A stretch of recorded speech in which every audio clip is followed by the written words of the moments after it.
여러분들 굉장히 큰 박수로 환영해 주시기 바랍니다. 감사합니다.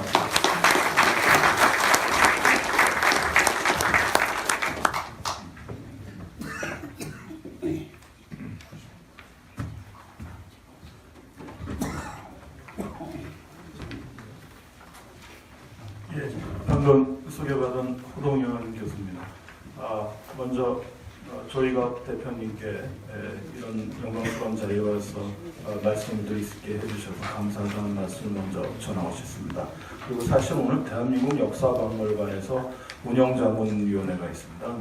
근데 제가 거기 부위원장인데 위원장이 융퇴하는 바람에 제가 회의 주제를 해야 되게 돼서 조금 일찍 35분까지만 제가 말씀을 드릴 수 있을 것 같습니다. 양해해 주시기 바랍니다.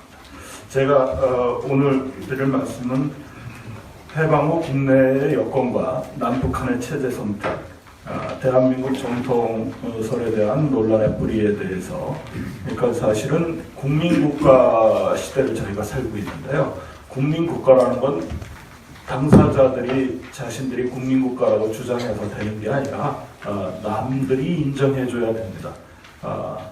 1948년 12월 12일 제3차 유엔 총회에서 대한민국 승인안은 통과가 되었고요. 소련이 올렸던 북한안은 통과가 되지 못했어요.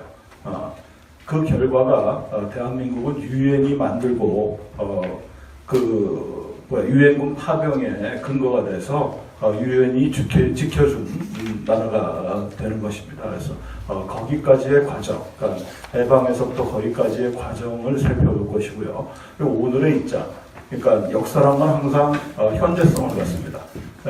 오늘의 입장에서 한국 현대사를 어떻게 볼 것인가 하는 그런 부분들과 또 하나는 저희가 지금 그 광화문 내거리에 보면 근대 인물이 아닌 세종대왕상이 서 있고요. 이순신 장군 동상이 있습니다.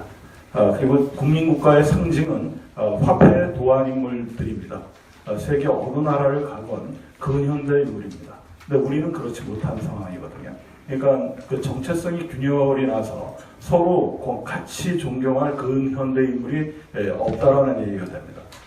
이건 저희 미래 세대들에게 그 정체성과 자긍심을 주는데 가장 결정적인 취약점을 저희 이 역사 인식이 갖고 있다는 겁니다. 사실은 저희가 어렸을 때 집안 어르신들이 야 지금 우리 집이 좀 가난하고 힘들어도 너희 할아버지는 여기정 지내셨어 라든가 천석군, 만석군 얘기를 해주는 이유는 지금 좀 어렵더라도 자긍심 갖고 살아나가라는 얘기거든요. 근데 저희는 지금 자긍심을 저희 공동체, 시민 공동체의 자긍심을 고대사의 당군 할아버지 때 아니면 뭐 고조선의 강령이 얼마나 넓었는가, 일본을 우리가 점령해가지고 세워줬다. 그 호랑이 담배 먹던 시절 얘기에서 찾으려고 그래요. 근데 사실은 진짜 중요한 건 자기 아버지, 할아버지 시대의 성취의 역사에서 자긍을 느껴야 되고 그 부분에서 산이 높으면 골도 깊은 법입니다. 우리가 자랑할 게 많으면 그 시대에 어두운 부분도 있는 건데 이거 두 개를 같이 자긍하고 성찰할 수 있게 제대로 알려줘야 되는데 지금 어르신들께서 잘 아시겠지만 교과서 문제로 충돌이 나고 있죠. 특히 그 부분이 근현대 부분입니다. 이런 것들이 심히 우려되는 상황이고요. 그래서 제가 오늘 현재적으로 어떠한 역사인식들의 변화가 있었는가부터 시작해서 이런 문제들을 시간 닿는 대로 한번 쭉 훑어드리도록 하겠습니다. 냉전이 붕괴된 게 벌써 30여 년이 지났죠. 이 냉전이 붕괴되면서 세계 지식사회에 그 큰 영향이 왔습니다. 냉전이 끝나자 실존 공산주의 진영이 붕괴됐고요. 거기에서 이제 진보라는 개념이 좌파의 전유물이 됐던 것에서 우파가 뺏어오는 현상이 벌어집니다. 그것을 갖다가 최초로 했던 사람이 누구냐면 프랜시스 후쿠야마라는 미국의 그러니까 일본계 학자입니다. 우리 식으로 따지면 제일동포 한 3세쯤 되는데 이 양반이 사후 양방문이 아니라 냉전이 붕괴되기 한 6개월 전에 냉전이 깨질 거라는 것을 예상을 했어요. 그 논문이 아주 얇은 책이었어요. 논문이었어요. The End of History, 역사의 종언이라는 건데 지금 이렇게 두꺼운 책으로 서점에 나와 있는데요. 이게 역사가 끝났다. 뭐 핵폭탄이 터져서 인간의 역사가 다 끝났다는 얘기가 아니라 인간이 머릿속으로 짜낼 수 있는 이데올로기상의 진보의 역사가 끝났다는 겁니다.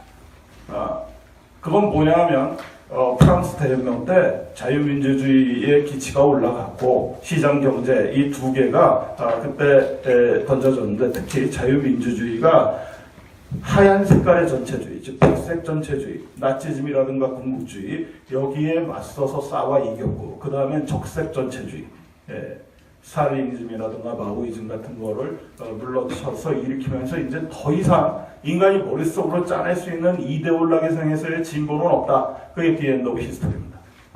그러면서 버스 뒤에 앉아서 졸고 있는 승객들아 정신 차려라.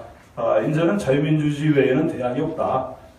이걸 당당하게 외치면서 이제 진보를 갖다가 우파가 가져오는 그러면서 이들이 만든 게 이제 미국의 네오콘입니다. 새로운 보수주의가 등장하게 되는 거죠. 그 이후에 세계 지식사회에서 뉴 레프트들이 등장합니다. 이들은 미국이 세계의 중심축, 악의 축으로 보죠.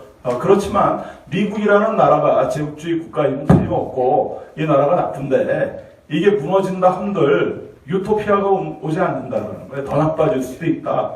즉 그 기존의 그 올드 레프트들은 역사 발전 5단계설 레닌이 얘기한 거 있지 않습니까? 그러니까 민중이 주인이 되는 세상만 오면 유토피아가 열린다라고 그랬던 거랑 마찬가지입니다. 근데 이 사람들은 그런 거는 믿지는 않고, 그러니까 뉴 레프트의 핵심은 전체주의로서의 공산주의를 반대한다는 거죠. 그러니까 반공좌파라고 볼 수 있을 겁니다.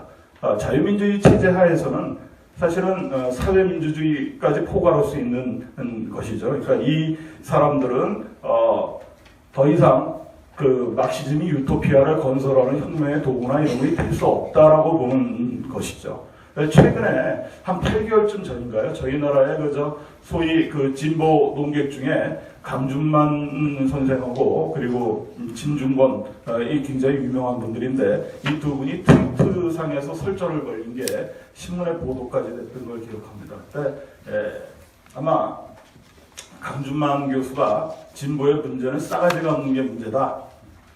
이런 얘기를 하니까 그게 아니다. 진중권이라는 분은 아젠다가 없는 게 문제다라고 얘기를 했어요. 그러니까 진보라는 건 여기서부터 저기까지 달려갈 목표가 있는 겁니다. 그러니까 민중이 주인인 세상이 된다든가 거기까지 빨리 달려가겠다는 게 진보인데 그런 아젠다가 없어진 거예요. 90년대 초인가 이문열 선생님이 쓰신 그 소설 오디세이인가 하는 거의 한 장이 깃발은 쓰러지고 동지만 남아라는 장이 있습니다. 지금 진보 진영에서 어느 순간서부터인가요? 성찰하는 진보라는 얘기를 했습니다. 성찰은 보수가 하는 겁니다. 근데 진보가 돌다리를 두드려보고 있는 거예요. 아젠다가 상실된 거고요. 오히려 지금 네오콘처럼 새누리당 당 색깔이 몇 년 전에 빨간색으로 바뀌었고요. 그리고 그 단기 옆에 혁신하는 보수라는 혁신이라는 소리가 와서 붙습니다. 그러니까 진보, 혁신이라는 용어가 좌파에게서 우파가 앗아온 건 틀림없습니다. 그런데 최근에 사태에서 보듯이 우리나라도 신우파가 등장했어요. 몇 년 전부터 뉴라이트라고 하는 세력이 등장했는데 우측 방향 깜빡이든 켰는데 무슨 가치를 지켜야 될지에 대해서 합의가 안 돼 있는 것 같아요. 방향 지식만 있고 최근의 사태에서 여러 가지 실망스러운 점들을 저희가 좀 많이 봤으리라고 생각이 됩니다. 어쨌든 이 세계적인 지식사회에서 이렇게 좌파에게서부터 진보라는 개념이 우파가 앗아오는 현상이 벌어졌고 우리나라에서도 유사한 현상이 벌어져서 지금 보시는 바와 같은 일들이 일어나고 있습니다. 그러니까 한국 사학계는요, 사실은 지식사회에 담는 정도가 좀 우리나라는 세계 보편하고 좀 어긋나는 특수성이 있습니다.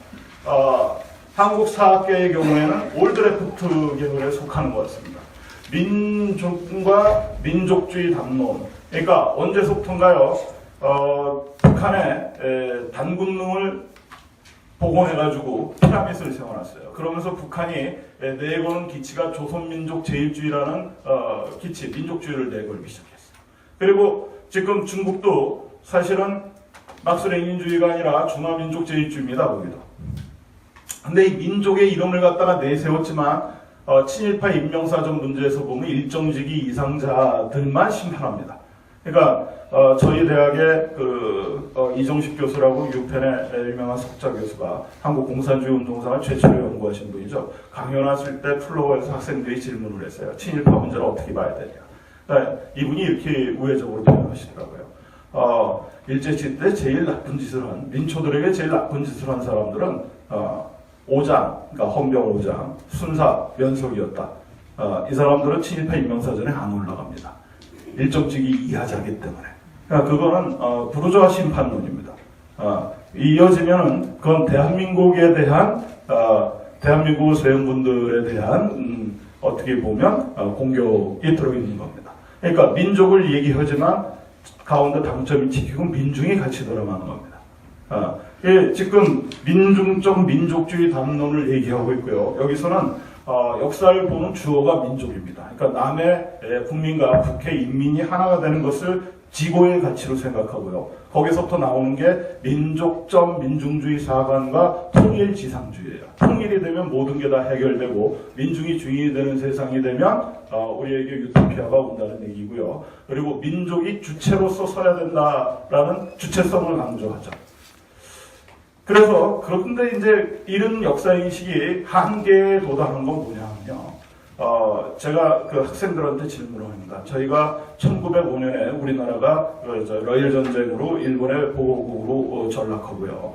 1910년에 국권을 뺏깁니다. 식민지로 전락하는데 5년이 걸렸어요. 왜 5년이 걸렸는가? 거기에 대한 대답이 국사교과서에는요. 의병전쟁이 이곳저곳에서 가열차게 일어나서 그렇게 됐다라고 설명을 하고 있습니다. 그게요, 의병전쟁을 일으킨 우리 선열들의 애국심을 제가 뭐 평가절하하는 게 아니라, 그거는 1%의 진실이고요. 99%의 진실은 뭐냐 하면, 미국이 러일 전쟁의 전비의 중에 17억 달러를 기체해주고, 일본 편을 들어서 필리핀에 대한 미국의 지배를 인정하는 대신에 한국에 대한 지배를 갖다가 용인하는 것처럼 카스아테프트 미야 그리고 코스모스 조약 내적을 러시아가 다 인정한 것처럼 얘기를 하지만요. 우리를 굉장히 크게 생각합니다. 근데 우리 주변의 사강들, 포식자 입장에서 봤을 때는요. 영국은 동아시아를 하나의 닭튀김 세트로 보면요. 닭다리 2개를 쥐고 있었어요. 우리는 뭐였냐 하면요, 요즘 학생들이 한문을 못해서 기르기라고 그러면 못 알아들어요. 그래서 맨 마지막에 뭐가 남니 하고 물어보면 닭목이 남아요. 먹다 보면요. 우리가 닭목이었어요. 그리고 일본이 닭날개, 인도진화가 닭날개 정도일 거예요. 그럼 뭐가 그 다음에 요즘 뜨냐 하면 가슴살이에요. 우리가 가슴살인 줄 알고 있는데 사실은 가슴살은 만주였습니다. 그러니까 미국이나 러시아나 한국을 러일 전쟁의 결과 다 준 게 아니라 그 친구들은요 한국은 별로 안중에 없었고 만주를 먹기까지 했죠. 일본까지도 시간이 5년 동안 일본이 미국을 견제하고 미국도 만주를 먹고 싶어했고요. 러시아도 만주를 먹고 싶어했던 겁니다. 러시아를 설득해서 미국을 따돌리고 만주 진출권을 확보하는 데 걸린 시간이 5년인 거예요. 이걸 제대로 가르쳐주지 않으면 역사를 배우는 이유 중에 하나가 자긍도 있지만요. 또 하나는 교훈입니다. 지금 우리 주변에 다시 돌아온 열강들이 줄다리기를 다시 시작하고 있습니다. 100년 전과 굉장히 유사한 국제정치 환경이 전개되고 있는데 우리가 100년 전 역사를 제대로 가르치지 않으면 우려되는 현상을 또 경험할 수 있다라고 얘기할 수 있을 겁니다. 반면 경제성장사학가들은요 주로 뉴라이트 쪽에 속하는 그러니까 서울대 경제학과의 이영훈 선생님이라든가 그러니까 주로 일제시대 때 GDP의 성장이 있었다. 통계에 근거해서 식민지 시대 때 근대로 가는 초석에 놓였다. 예를 들면 그겁니다. 토지조사 사업이 종래 국사학계는 스탈론적 시각에서 이해를 합니다.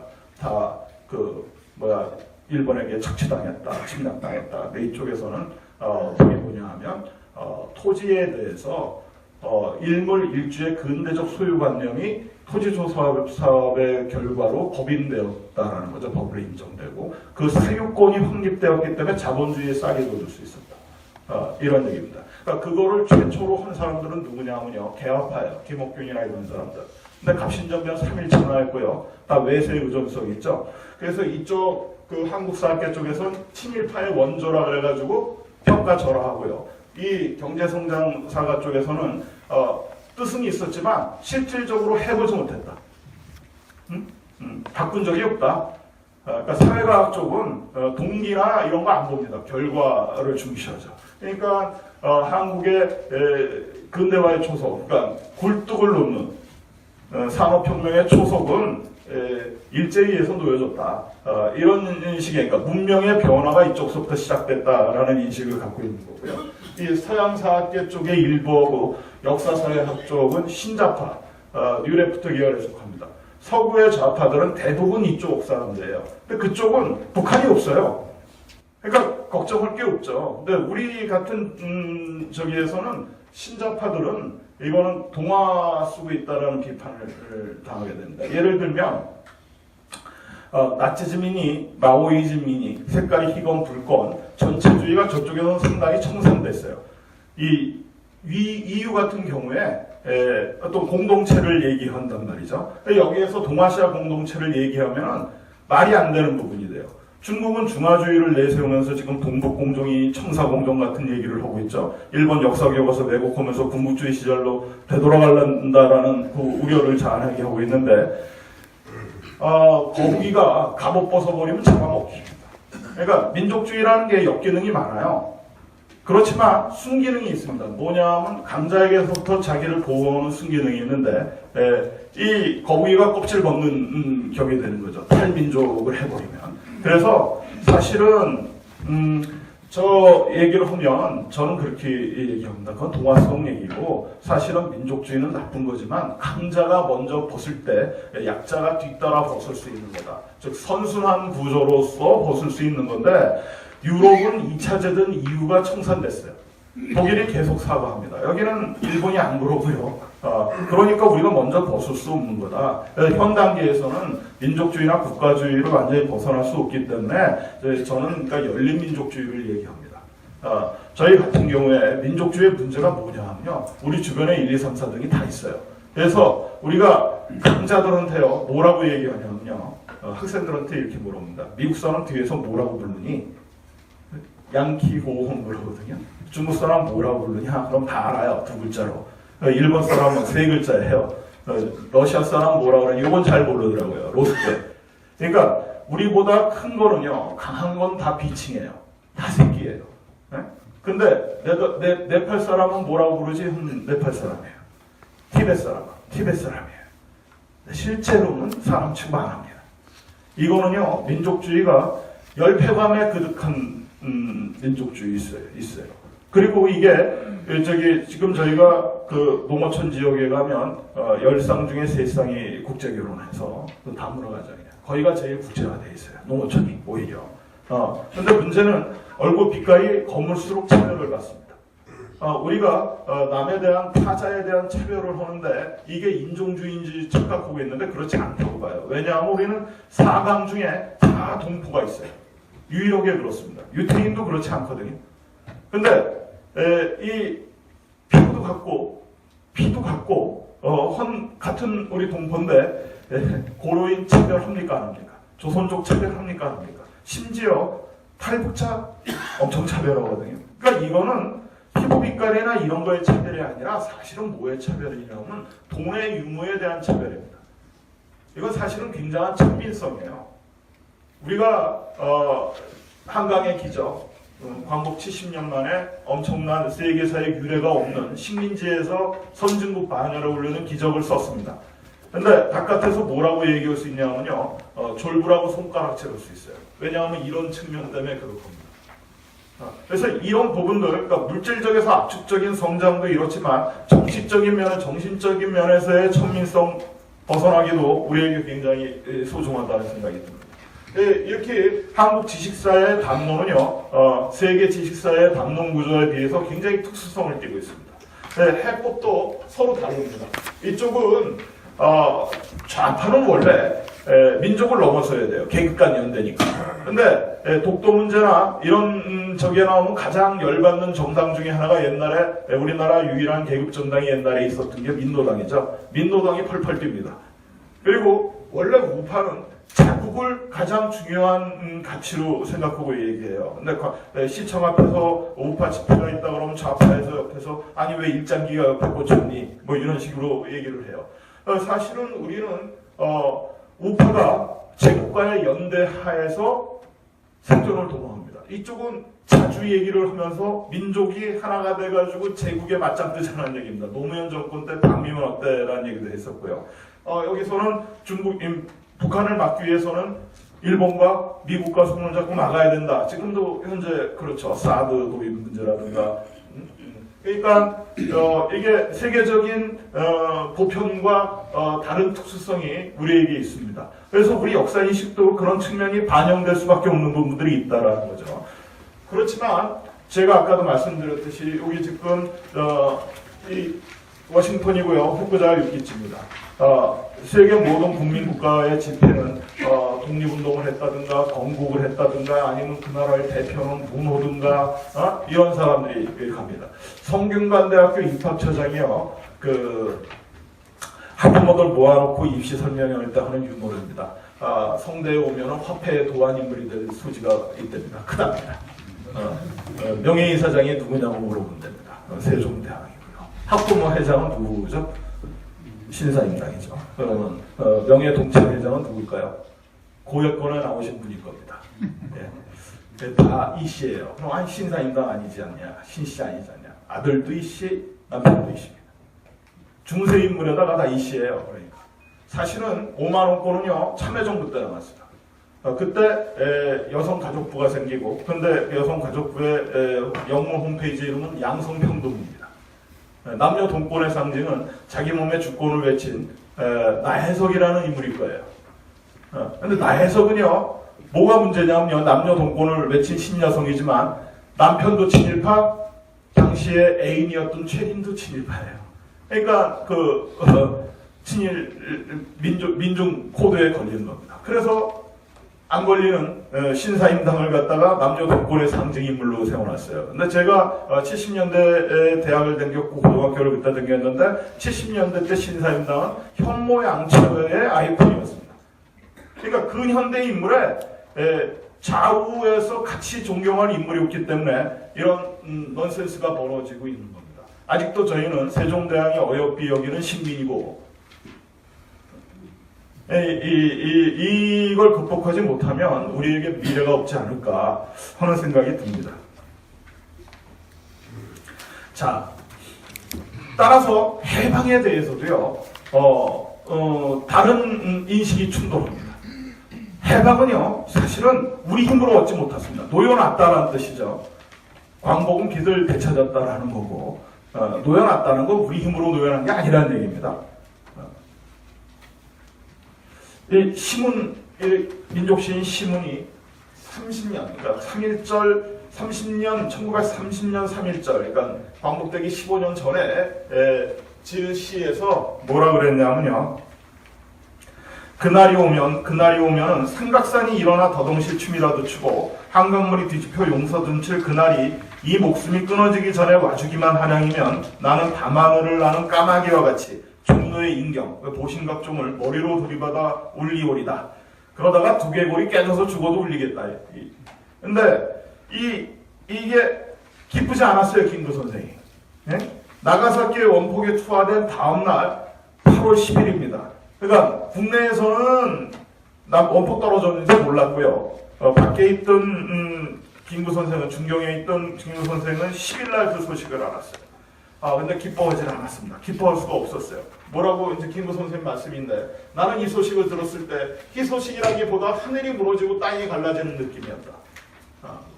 왜냐하면 OSS 대원인이 국내 진공작전 준비하고 있었고, 네, 연합국의 일원으로 될 수 있는 기회가 없어진 거예요. 그러니까 이게 우리가 이후에 신탁통치이니 분단이니 하는 비극과 남북 분단 이후에 동족상잔으로 이어지죠. 그러니까 비극의 씨앗이 그때 시작점이 해방인 겁니다. 반면에 남쪽에서 남아 대한민국이 들어서고 48년에 그리고 그 이후에 50년대 6.25 전쟁 겪은 다음에 전후 복구를 거쳐서 한강의 기적이 일어나서 오늘 우리와 같은 지금 거북이가 토끼를 이기는 기적을 쓴 성공의 역사를 이룬 본격적 근대화의 출발점이 또 광복이기도 합니다. 해방이기도 합니다. 한쪽은 비극의 시작이고 한쪽은 희망의 시작입니다. 판도라의 상자처럼 희망과 비극의 씨앗이 같이 들어있었던 거죠. 한쪽은 이 컵에 물이 반 있는데 요거밖에 안 남았다고 비관적으로 볼 수도 있고, 이쪽은 이거 반이나 남았구나 하고 볼 수도 있는 겁니다. 어떻게 보느냐에 따라서 이건 다르게 보이는 거거든요. 근데 한국사학계의 그 통솔은 이건 비극의 씨앗이고 대한민국은 생겨서는 안 될래라고 봅니다.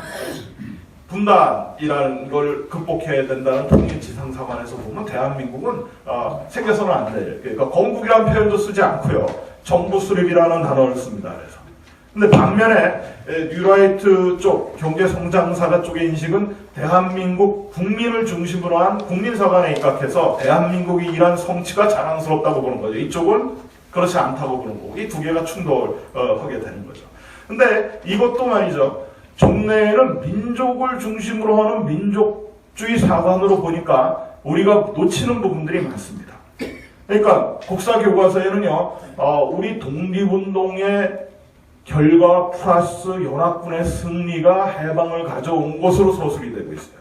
이건 사실은 거짓이죠. 그랬다면 김구 선생이 슬퍼할 이유가 없는 겁니다. 이거는 남에 의해서 주어진 선물이에요. 갑작스럽게. 예. 자, 1941년 12월 7일 미국에 대해서 일본이 기습을 합니다. 청일전쟁, 러일전쟁 다 기습이었어요. 선전포고 이전에. 마찬가지로 기습이었습니다. 자, 제로센, 그러니까 제로파이터가 지금 진주만에 정박해 있는 미 해군을 갖다가 폭격하고 있고요. 이게 불타는 웨스트 버지니아호의 모습입니다. 아직 그 잔해를 그대로 보존하고 있죠. 박물관으로. 자, 이거는요, 잠자는 공룡의 꼬리를 밟아깨운 자충수였어요. 이제 미국은 소위 영광스러운 고립을 내세우며 일본의 침략 전쟁을 한 발 빼고서 볼 수 있는 처지가 아니게 된 거죠. 직접 당하게 되니까. 근데 이승만 대통령이요, 우리가 알고 있는 것 이상으로 세계 지성사에서 차지하고 있는 한 획이 있습니다. 뭐냐 하면, 일본 내막기가 아까, 후쿠야마가 냉전 붕괴 6개월 전에 냉전이 붕괴되는 걸 예견했죠. 일본 내막기에서, 일본이 침략이 있을 거라는 사실을 갖다가 예견했습니다. 그래서 이게 일본 침략이 6개월 뒤에 시작되면서 베스트셀러가 됐어요. 거기에 더해서 이 책이 갖는 의미는요, 여기 당신네들은 아직도 산불이 먼 곳에 이라 생각한다. 이래도 아직 한국인, 만주인, 중국인들에게 일제와의 싸움은 우리 일이 아니라고 말할 수 있는가. 진주만 기습 10달 전에 이승만이 뉴욕에서 출간한 이 책에 그런 얘기들이 다 나오거든요. 근데 특히 이게 중요한 게요. 2차 대전의 연합국이 소련이 연합국이었어요. 그래서 서구의 그 지식인들은 연합국이라는 관점에서 그 철의 장막, 주계 장막이 중국하고 거기에 드리워져 있었죠. 그래서 나치를 더 공격했어요. 백색 전체주의의 문제점에 대해서 엄청 공격을 했는데 저쪽은 눈을 감은 부분이 굉장히 커요. 근데 냉전이 붕괴되면서 어떤 현상이 벌어지냐면요. 폴란드 지식인 2만 명, 군인하고 지식인 2만 명이 학살당한 카린수베 학살이라는 게 1940년대 초에 있었습니다. 종래 냉전 시대에는 이게 히틀러가 한 거라고 알려져 있었어요. 근데 알고 보니까 이게 볼셰비키의 짓이었어요. 그리고 이 홀로코스트에 의해서 죽은 사람이 700만이고 공국주의에서 최대 학살된 남경 학살이 30만입니다. 근데 스탈린이 2천만 이상을 죽였고요. 마오가 7,500만을 죽였습니다. 대학질 운동하고 문화혁명인데요. 예, 굶어 죽은 사람 포함해서요. 그러니까 뉴레프트들이요, 냉전 붕괴된 다음에 자기들이 그동안 잘못 봤다라는 거에 대한 양심 선언을 해요. 그래서 수정주의사관이라는 게 있거든요. 한국 현대사를 보는 수정주의사관. 이 수정주의가 뭐냐면 미국의 정통사관이 있습니다. 이걸 수정한 거예요. 정통사관에서 베트남 전쟁이나 이라크 전쟁을 보면 자유민주주의와 평화를 지켜주기 위해서 미군이 가서 싸운다는 거예요. 수정주의는 에이 거짓말하지 마라. 석유 때문에 갔지. 네? 이 얘기입니다. 근데 베트남 전쟁이 의미 없는 전쟁, 그러니까 민족 해방 전쟁인데 미국이라는 제국주의 국가가 가가지고 그걸 못하게 했다는 거예요. 그러니까 미국이 나쁜 놈이라는 소리인데 이 베트남 전쟁의 원형을 뭐로 봤냐면 한국 전쟁으로 본 거죠. 코리안 워. 그러니까 우리는 6.25 전쟁이요. 이게 베트남 전쟁에서 미국이 졌죠. 그리고 나서 한동안은요, 그러니까 그거의 원형으로 보니까 이 의미 없는 전쟁이 돼버린 거예요. 그래서 잊어버리고 싶은 전쟁이었어요. 그러다가 지금 미국에서요, 몇 년 전서부터 6.25 전쟁, 한국 전쟁을 굉장히 기념하고 높이 평가합니다. 이유는 뭐냐면 대한민국의 발전이 있기 때문에 그래요. 네? 왜냐하면 우리 젊은이들이 가서 피로 지켜낸 대한민국의 성취를 봐라. 그게 우리가 가서 싸울 이유다. 이게 되는 거죠. 그러니까 평가가 바뀌어버린 거예요. 이쪽에서도 평가가 바뀌게 되는 거예요. 어쨌든 이승만 대통령의 해안이 저기에서 뭐로 나오는 거냐면요. 공산주의의 문제점. 그러니까 세계 지식사회가 백색 전체주의의 문제점, 나치즘이나 군국주의의 문제점에 대해서 지적만 하는데 그쳤을 때 이 대통령이 이승만 박사가 적색 전체주의, 공산주의의 폐해, 전체주의로서의 성격을 지적한 최초의 책이랍니다. 저게. 그래서 이승만 대통령이 해방 이후에 그 전개한 미국보다 더 반공 정책을 먼저 취했고 강하게 했던 그 이유가 저기 있는 겁니다. 42년 6월 5일, 그러니까 반년도 안 돼가지고 미국은 미드웨이 회전에서 판세를 뒤집어 버립니다. 이제 불타는 배들은 일본 배가 됐고요. 근데 문제는 뭐냐면요, 일본이 져가면서도 그 전쟁의 광기를 거두지 않는 거예요. 자, 동경 대공습 사진입니다. 자세히 보시면 저기 지금 검은 홍채들, 저게 다 사람이 스스로 변해버린 거예요. 타가지고. 그러니까 일본 집들이 2층이 드물죠. 지진 때문에. 나무들이죠. 거기에 소위탄으로 융단 폭격을 가했습니다. B-29가. 이 양탄 잡다들. 이 10만 이상이 죽었어요. 그러니까 환자집들이 불타오르니까 완전히 화장장이 돼버린 거예요. 도쿄하고 오사카에 엄청난 폭탄이 떨어졌는데 항복을 안 합니다. 45년 3월인데. 그리고 태평양의 섬 하나하나를 점령할 때마다 시체를 쌓아야 돼요. 그러니까 본토결전 1호 옥세를 외치면서 전쟁을 끝이지 않으니까 이거 미국이 죽을 맛이죠. 그러니까 스탈린한테 얄타회담에서 야 제발 좀 너희도 일본하고 좀 싸워라. 힘을 좀 보태라. 언제야 저기 이 일본의 선전포고 올 수 있냐 하고 물어보니까 8월은 돼야 돼. 예? 자기들은 독일하고 싸우느라고 몇백만이 죽었잖아요. 그러니까 그것 때문에 아직 싸울 여력이 안 된다. 그런데 상황이 바뀐 겁니다. 포츠담 선언이라고 아시죠? 한국의 독립을 처음으로 확인한. 이 포츠담 선언이 나오기 하루 전에 미국이 원자폭탄이라는 신무기를 손에 져요. 그렇게 되니까 미국이 이 주판 놓는 게 바뀌었어요. 소련이 개입을 하면, 소련이 참전하면 전리품을 나눠줘야 됩니다. 독일이 나뉘었듯이 동서도 일본을 나눠주기 싫거든요. 그러니까 어떻게 했냐 하면 무조건 항복해라, 안 그러면 때린다, 이게 된 거고요. 그래서 무조건 항복을 요구했고 일본이 거기에 반응이 없으니까 원폭이 떨어진 겁니다. 여기서 큰 신무기가 바로 원자폭탄이죠. 그래서 리틀보이 펜맨 2개의 원폭이 나가사키와 히로시마에 떨어지게 됐고요. 6일 히로시마에 떨어졌고 8일 나가사키에 떨어졌습니다. 8월 15일 날 일제가 무조건 항복을 합니다. 그리고 9월 2일 날 미주리오 섬섬에서 항복 조인식이 열려요. 자, 9월 2일입니다. 여기서 우리가 주목해야 될 건 뭐냐면요. 홍명희가 인거정 쓴 그 북한의 외무성까지 한 사람이죠. 이 사람이 광복의 기쁨이 뭐라고 노래했냐면 아이도 뛰며 만세, 어른도 뛰며 만세, 개 짖는 소리, 닭 우는 소리까지 만세 소리로 들릴 만큼 기뻤단 말이죠. 근데 이게 기쁘지 않았어요. 왜냐하면 아까 말씀드린 것처럼 비극의 시작이기도 했습니다.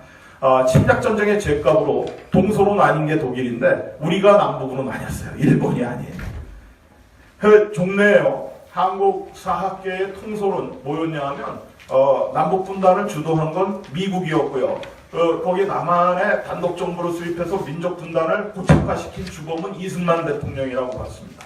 그런데 새로운 팩트가 그러니까 새로운 사료가 발굴돼서 새로운 사실이 나오게 되면 역사는 픽션이 아닙니다. 팩트에 의해서 재해석되는 거니까. 역사 기존의 역사관 통념이 허물어지는 일들이 벌어지기 시작했어요. 고르바초프하고 노태우 대통령이 악수하면서 30억 달러 빌려주고 그 대가 중에 하나가 소련 문서고가 열린 겁니다. 그렇게 되니까 반대되는 상황들이 전개되기 시작한 겁니다. 자, 미군이 38도 손을 지금 흙으로 쓰고 있어요. 쭉 당겨보면 이겁니다. 네? 갑자기 초가집 있고 저 멀리 보이는 평화로운 풍경에 38도 손이 자갈돌로 쓰여져요. 오도 가도 못하는 길이 되는 겁니다. 분단이 되는 거죠. 지금까지는 미국이 분단을 주도했다는 게 통솔이에요. 왜냐하면 8월 14일 날 미국은 일본군 무장해제를 빌미로 소련의 38도선 분할 점령을 제안했고 스탈린은 곧바로 오케이 해버려요. 이것 때문에 여태까지는 미국이 분단을 주도했다라는 그 오명을 반박할 길이 없는 것처럼 보였어요. 근데 이게 참 재밌는 게 뭐냐면요.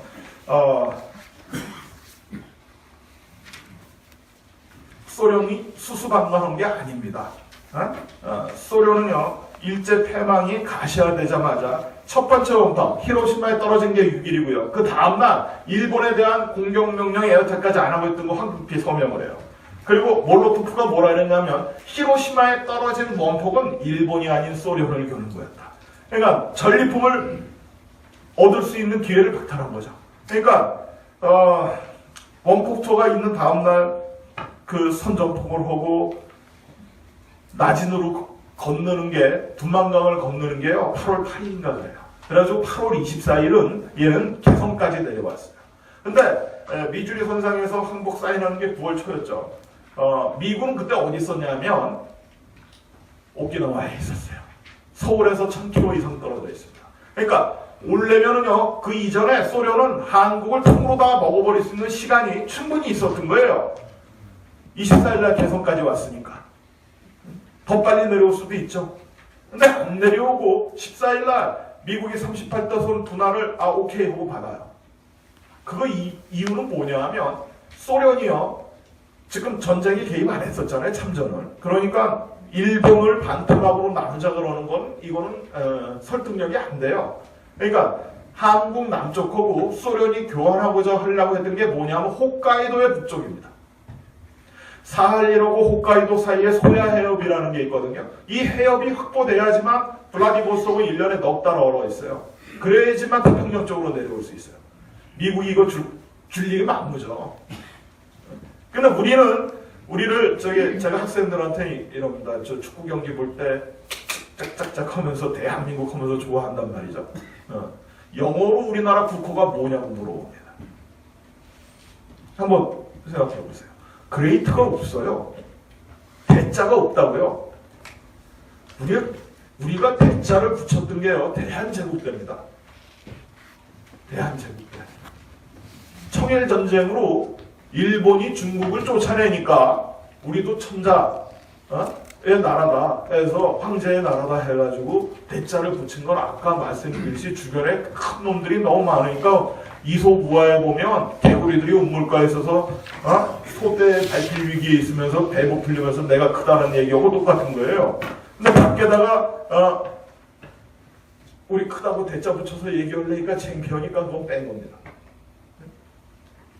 그게 실상이거든요. 그러니까 아까도 제가 1905년에서 10년 5년 걸린 이유를 국제사적 시각에서 봤을 때는 우리가 닭가슴살이 아니라 만주가 닭가슴살이었듯이 포식자인 소련으로 볼 때는 우리 남한 38도선 이남은 홋카이도 북쪽 그 얼어붙은 땅, 그거하고 등가의 교환 가치가 있는 거예요. 왜냐하면 그쪽에서는 그걸 확보해야지만 내려올 수 있거든요.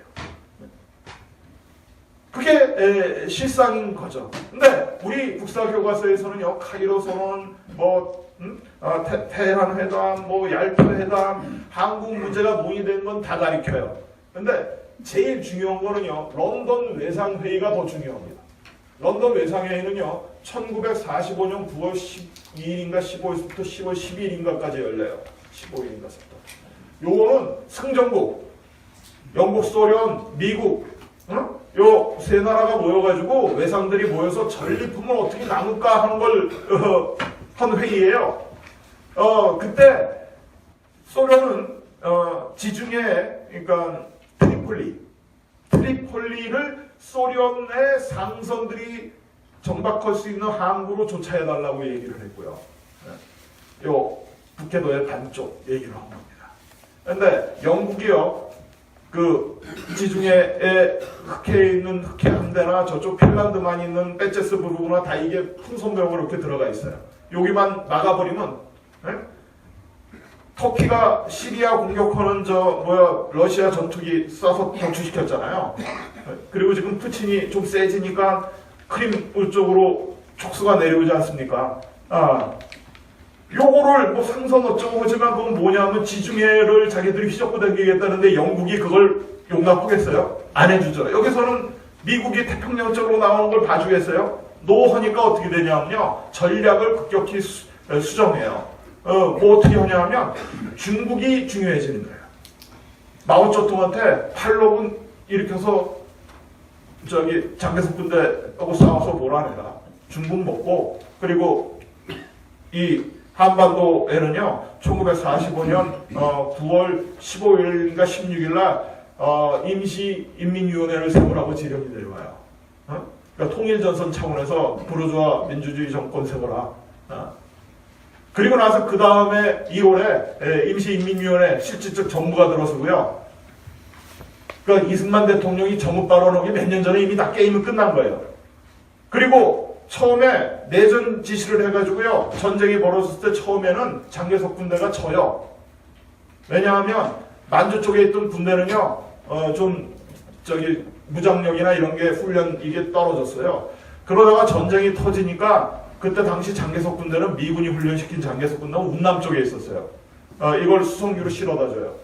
그러니까 전세가 역전됩니다. 장개석 군대한테 밀려가지고 팔로군이 두만강을 건너 들어옵니다. 그러면서 장개석 군대가 따라서 북한으로 들어오면 3차 대전이 터져요. 그러니까 못 따라 들어오니까 북한 내에는 스탈린이 점령하고 있잖아요. 거기에서 팔로군이 보급받고 훈련받고 후방기지가 돼요. 그래가지고 그걸 근거로 해서 밀고 올라가가지고 장개석을 대만으로 밀어버리는 겁니다. 그러니까 그렇게 된 과정에서 우리가 믿는 가정은 김구 선생님이랑 김규식 선생이 50총선 전에 평양으로 협상하러 갑니다. 우리 민족 지도자들이 통일에 협의했으면 남북 통일이 되지 않았을 수 있었지 않았을까? 뭐 마치 신타 통치를 받아들였으면 통일이 있지 않았을까 하는 가정들을 잡고 해요. 근데 그렇지 않다라는 거죠. 소련이 중국을 닭다리를 잡으려면요, 이 북한을 포기할 수가 없어요. 이걸 통일시키겠어요? 절대 안 되는 게 그때 당시 상황이라는 거죠. 그러니까 우리 눈으로 봐서는 우리 문제는 풀리지 않습니다.